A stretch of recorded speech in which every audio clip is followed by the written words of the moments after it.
Swift has a message for your parents after getting tough family news. But first, Sandra Bullocks' chilling 911 call after an alleged stalker breaks into her home. Someone broke into my house. I'm hiding in the closet.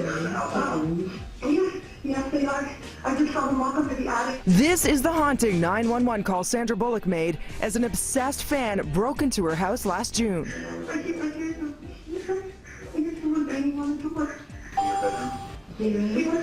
It was played in court as the accused, Joshua Corbett, appeared for a preliminary hearing. The Oscar-winning actress was home at the time of the alleged break-in. Corbett was arrested at her house and has pleaded not guilty to felony charges of burglary, stalking, and possession of a machine gun, and 19 additional felony weapons charges. But I know I had the best day with you today. Taylor Swift has revealed her mother, Andrea, has been diagnosed with cancer. The singer shared the news in a post on her Tumblr page, choosing to keep the details of her mom's condition private. But she is urging fans to remind their parents to get screened regularly for health issues. The hashtag #PrayForMamaSwift began trending shortly after Swift shared the news. On to some good news. Game of Thrones makes an epic return with Season 5 this Sunday. Aria's Meji caught up with the cast to reflect on the bold series. There's no justice in this world. Not unless we make it. Okay, let's talk Sansa Stark. She just oozes confidence Season 4, and we really see the evolution of her character. She's changed into Dark Sansa. I think she's going places, but I really have no idea where or what's going to come in the future. But I don't feel like she's, reached her full potential yet. I think it's fair to say 50 Shades of Theon Greyjoy, that was front and center in Season 4. Yeah, I mean, the Season 4, I think, was more sort of mental torture than anything else. Nudity's a big part of the show. Was it an easy decision for you when they said, okay, you're gonna have to bear all? For me, it's just a body at the end of the day. So when I had to do that, I didn't feel like it was because, oh, it's Game of Thrones and that's just what they do. There was nothing salacious about it. Jack Gleeson.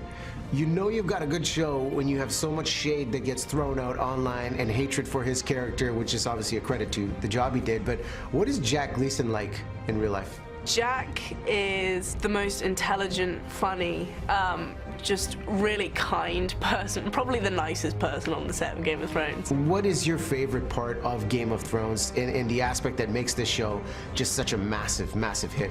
It's all of the things in the writing. Somehow they've adapted it to a success and not laughable like some fantasy series can be. Even though it's a show about fantasy, there are very human characters in it. I think people can actually relate to a lot of those characters. And there's definitely some parts in the new scripts that I was blown away by, and I'm sure it will also blow you away. I'm not going to stop the wheel.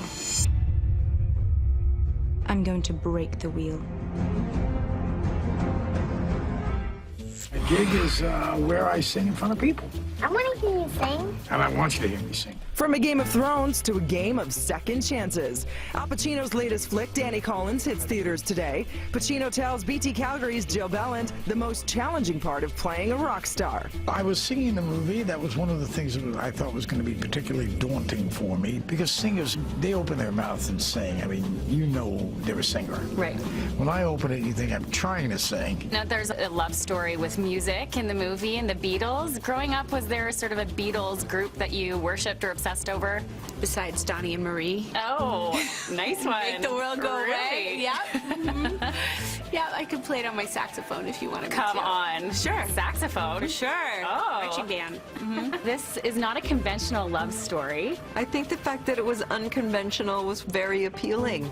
I didn't quite know where it was going to go. We were improvising, and so it kind of took on its own life. Dinner tomorrow? You know what I like about you? You never give up. Some dinners are worth fighting for. Donnie and Marie, another reason to love Jennifer Garner. So what do you think? Does Al Pacino make a convincing rock star? Tweet us, hoo-ah, at NCity.